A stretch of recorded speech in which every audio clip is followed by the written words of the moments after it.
Hey everyone, welcome back to the channel. Today, we're revisiting a name that once terrified the internet, Hunter Moore, the guy who ran the revenge porn site IsAnyoneUp.com. You might remember him from the Netflix series The Most Hated Man on the Internet. So, where is Hunter Moore now? Let's break it all down. Hunter Moore gained infamy in the early 2010s as the man behind IsAnyoneUp.com, a notorious site where explicit photos, often stolen or shared without consent, were posted alongside personal details. His tagline? He called himself a professional life ruiner. The site and his actions made him one of the most despised figures on the internet. After a major FBI probe and pressure from activists and victims, Moore was arrested and pled guilty in 2015 to aggravated identity theft and hacking-related charges.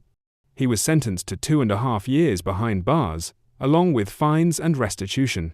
Where is Hunter Moore now? Since being released from prison in 2017, Moore has maintained a nearly invisible profile.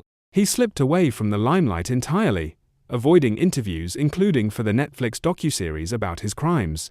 He's been out of public view, living quietly, and trying to distance himself from the notoriety. Hunter Moore's story is a disturbing chapter in internet history. Envy-fueled exploitation turned public crime. Now free, he's back behind the scenes, silent. But his actions still echo in our laws, conversations, and warned cultural memory. What do you think? Should time heal this trauma? Or should people like him keep public accountability? Let me know in the comments.